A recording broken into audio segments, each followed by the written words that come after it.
The Essex boys' murders, also known as the Rettendon murders, are one of the most notorious and chilling crime stories in British history. It all began on the evening of December 6th, 1995, in the quiet village of Rettendon, Essex. 3 men, known for their connections to the drug trade, were brutally shot dead in a Range Rover parked along a remote farm track. The shocking nature of the crime captured public attention and ignited a media frenzy, making the case a central topic of conversation across the country. The victims, Anthony Tony Tucker, Patrick Tate, and Craig Rolfe, were all involved in the underbelly of the Essex drug scene.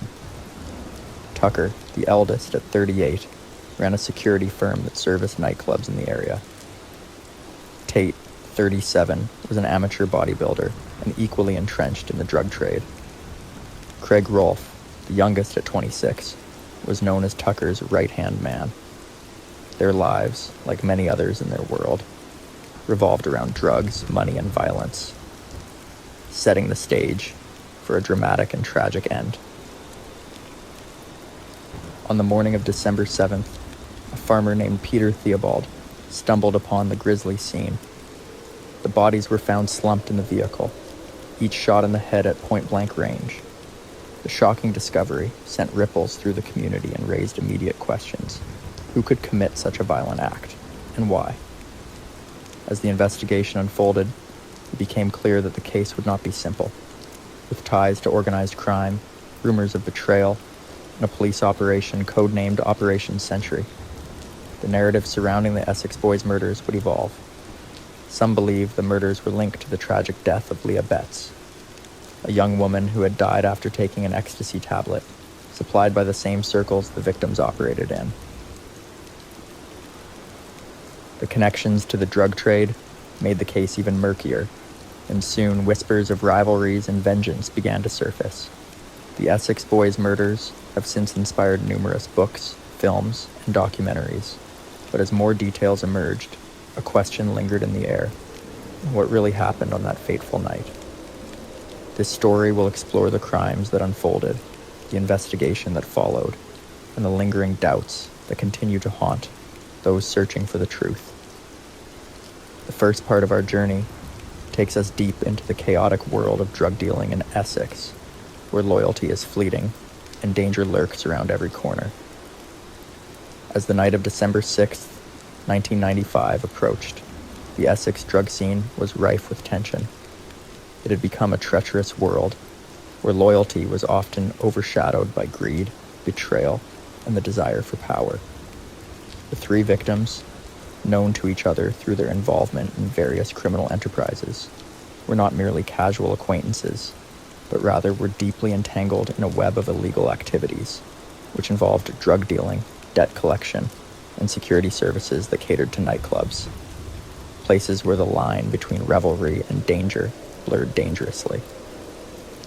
In the weeks leading up to the murders, the atmosphere had grown increasingly hostile. Rivalries intensified, and rumors of impending conflict circulated among those involved in the trade, painting a grim picture of the underworld that enveloped Essex. The victim, Anthony Tucker, who had previously managed the security for high-profile venues, had been notably affected by the tragic death of Leah Betts, a young woman who had died shortly before the murders after consuming an ecstasy tablet. The media coverage of her death had drawn attention to the drug scene in Essex, leading to increased police scrutiny of those involved, including Tucker, who was believed to have links to the distribution of the very drug that had claimed Leah's life.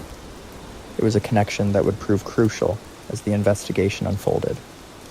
On the fateful evening of the murders, it is believed that Tucker, Tate, and Rolfe gathered at a location known for its seclusion, perhaps hoping to conduct business away from prying eyes.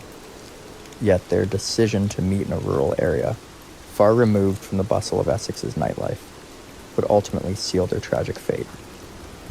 Witnesses later recounted hearing loud bangs, which some speculated were gunshots, but the true extent of the violence that had erupted remained hidden until the dawn of the following day, when the chilling discovery was made. It was then that the bodies were found lifeless and slumped in the vehicle, which had been parked carelessly along a small farm track. as if the killers had left them there without a second thought. The police, upon being alerted to the scene, quickly launched an investigation that would soon be codenamed Operation Century. The aim was to uncover not only the circumstances surrounding the murders, but also the broader context of the drug trade in Essex that had allowed such a violent act to occur. With the media quickly turning its spotlight on the case, speculations about potential motives and suspects began to swirl, leading to an atmosphere of intrigue and suspicion. It was a story that seemed to grip the nation, inviting scrutiny from every angle. As detectives sifted through the evidence, which was surprisingly sparse given the nature of the crime, they quickly realized that they were dealing with a complex situation, marked by betrayal and long-standing grudges within the underworld. Friends turned foes, and loyalties shifted in the blink of an eye. With every lead that surfaced, new questions arose about the dynamics between the victims and their associates, which further complicated the investigation. What had begun as a routine inquiry into the murders would soon reveal a tangled web of deception, rivalry, and fear that had come to define the dark heart of Essex's criminal landscape, where nothing was ever as it seemed, and where everyone was a potential suspect in the eyes of law enforcement. As the sun rose on December 7th, 1995, the grim reality of the Rettendon murders began to set in. The police faced the daunting task of piecing together the fragmented evidence surrounding the deaths of Anthony Tucker, Patrick Tate, and Craig Rolfe. Initial reports from the scene painted a chaotic picture. The Range Rover, the vehicle where the bodies were found, provided few forensic leads. As investigators arrived, they quickly discovered that the crime scene was compromised. With the location being remote, there were no immediate witnesses to offer vital information. Detectives assigned to the case launched Operation Century, a comprehensive investigation aimed at unraveling the layers of deception that enveloped the victims' lives. The police focused their efforts on gathering intelligence from informants, questioning associates, and scrutinizing the local drug trade. However, the insular nature of the criminal underworld proved to be a significant hurdle. Many individuals were unwilling to cooperate for fear of reprisals or implicating themselves in illegal activities. In the following days, detectives canvassed the surrounding area, seeking any possible witnesses who might have seen or heard something unusual on the night of the murders. A few locals reported hearing gunfire that evening, but their accounts varied, leaving investigators puzzled about the timeline of events. Some speculated that the murders might have occurred later than originally thought, further complicating the police's efforts to reconstruct the fateful night. As the investigation progressed, a breakthrough came in the form of a key witness, Darren Nichols, a former associate of the victims who had become a police informant. Nichols claimed he had critical information regarding the events leading up to the murders, but his credibility was met with skepticism. While he provided details that aligned with the police's theories, his motives for cooperating were questioned, especially since he had his own history with the law. Meanwhile, investigators began to suspect that the murders were not merely a result of rival drug dealers, but were potentially linked to the broader context of the Essex drug scene and its undercurrents of violence. Nichols's testimony suggested that the deaths might have been orchestrated by individuals seeking to eliminate competition, but the police struggled to connect the dots. The information gathered from mobile phone records and other evidence began to form a timeline, but inconsistencies raised doubts about their reliability. As months passed, the investigation appeared to stagnate, prompting police to explore various avenues in their search for the truth. They began conducting surveillance on known associates of the victims and those involved in the local drug trade, hoping to uncover more leads. This period of uncertainty became a breeding ground for rumors and speculation, with media coverage intensifying, leading to public interest that demanded answers. Finally, in January 1998, After a lengthy investigation filled with twists and turns, the police arrested Jack Wooms and Michael Steele. Their arrests followed a series of testimonies, primarily from Nichols, which implicated the two men in the murders. Both were charged with 3 counts of murder, marking a pivotal moment in the case. The trial that followed would become one of the most high-profile in British criminal history, drawing widespread media attention and stirring public debate about the reliability of the evidence presented. As the trial unfolded, the prosecution leaned heavily on Nichols' testimony, but the defense raised serious questions about the validity of his claims and the integrity of the police investigation. They pointed to the lack of forensic evidence at the scene, raising doubts about whether Wooms and Steele were truly responsible for the heinous act. This environment of doubt and distrust surrounding the trial left many wondering what had truly transpired on that fateful night in Rettendon, and whether justice had truly been served. As the trial of Jack Wooms and Michael Steele commenced in 1998, the case captured public attention not just for its violent nature, but also for the questions it raised about the effectiveness of the police investigation. With the trial underway, the prosecution presented a narrative built around the testimony of Darren Nichols, which painted a picture of betrayal and ruthless ambition among drug dealers. However, as the proceedings progressed, it became evident that the defense had their work cut out for them.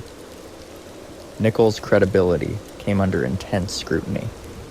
The defense highlighted his history as a criminal and pointed out that his cooperation with the police could be motivated by self-preservation rather than a genuine desire to reveal the truth.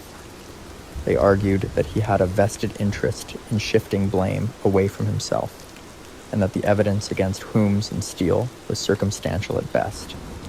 Furthermore, they emphasized the absence of direct forensic evidence linking the accused to the murders, raising doubts about the prosecution's case. During the trial, various witnesses were called to testify. Some corroborated Nichols' account, while others offered conflicting statements that further muddied the waters. The defense seized upon these inconsistencies, arguing that the police were desperate to secure convictions and were willing to overlook crucial evidence that could point to alternative suspects. As the days turned into weeks, the courtroom became a battleground for competing narratives about the events of that night. The investigation's shortcomings also came to light as the defense sought to undermine the prosecution's case. Questions arose regarding the police's timeline and whether the events had unfolded as the prosecution claimed. The prosecution insisted the murders occurred in the evening, but defense witnesses testified that they had heard gunshots much later. This contradiction added another layer of complexity to an already convoluted case, leaving jurors grappling with conflicting information. As the trial neared its conclusion, public sentiment began to shift. Many in the community grew concerned that the wrong men might be held accountable for the crime. This concern was amplified by the emergence of new evidence and claims from private investigators who suggested that the investigation had been fundamentally flawed. In 2020, a firm named TMI began re-examining the case, led by former detective David McKelvey. Their inquiries suggested that Wooms and Steele may not have been the murderers after all. McKelvey and his team questioned the reliability of the original investigation and highlighted several overlooked leads. They raised doubts about the mobile phone records that had been used to support the prosecution's case, asserting that the timeline of events presented in court may have been misrepresented. This new perspective sparked renewed interest in the case and fueled ongoing debates about the true culprits behind the Rettendon murders. Despite the controversy surrounding the investigation and the trial, Jack Wooms and Michael Steele were convicted and sentenced to life imprisonment. The verdict was met with a mixture of relief and skepticism among the public and legal experts alike. Many felt that while the conviction brought some closure to the families of the victims, it did not address the lingering questions surrounding the case. Who really killed the Essex boys? And why did the police focus on Wooms and Steele instead of pursuing other leads? As the years rolled on, the case continued to be a source of fascination. The story of the Essex boys' murders inspired various documentaries and films, including the infamous Essex Boys, which dramatized the events surrounding the killings and the underworld that engulfed them. The portrayal of the victims in the investigation stirred up discussions about the dark realities of drug crime and gang violence in Essex. The enduring mystery of the Rettendon murders became a part of local lore, with many believing that the truth about what happened on that cold December night was far from fully understood. As whispers of innocence and alternative theories circulated, the case served as a grim reminder of the complexities inherent in crime, justice, and the pursuit of truth. The families of the victims continued to seek answers, while the real killer, or killers, remained shrouded in darkness, possibly still lurking in the shadows of the Essex underworld. The case of the Essex boys' murders has long been a source of intrigue, filled with unanswered questions and lingering doubts. Even after the convictions of Jack Wooms and Michael Steele, many believed that the story was far from over. The relentless pursuit of the truth continued, fueled by the families of the victims and private investigators determined to uncover what really happened on that fateful night in December 1995. As the years passed, the shadow of doubt loomed over the original convictions. In 2021, after serving 23 years in prison, Jack Wooms was granted early release. His case, along with that of Michael Steele, garnered renewed media attention, prompting discussions about the integrity of the justice system and the potential flaws in the investigation. Many questioned whether the convictions were the right ones, or if they were merely the product of a desperate police force seeking closure for a high-profile crime. The investigation by TMI, led by David McKelvey, brought new life to the case, suggesting that the police may have missed critical evidence and failed to explore alternative suspects. Their findings hinted at a deeper conspiracy within the drug trade that involved more than just the 3 murdered men. The echoes of the past reminded the public of the violent world these men inhabited, a world filled with betrayal, power struggles, and the fight for dominance in the drug market. Despite the complexities, the families of Patrick Tate, Tony Tucker, and Craig Rolfe continued to seek justice for their loved ones. They remained steadfast in their belief that the truth must be uncovered, whether it brought to light the innocence of Wooms and Steele, or pointed to the actual perpetrators still roaming free. The unresolved nature of the case left a heavy burden on their hearts, serving as a constant reminder of the violence and tragedy that had befallen their families. In popular culture, the Essex boys' murders inspired films, books, and documentaries that attempted to dissect the events leading up to and following the killings. Each retelling added layers to the story, capturing the public's imagination while also prompting debate about the line between fact and fiction.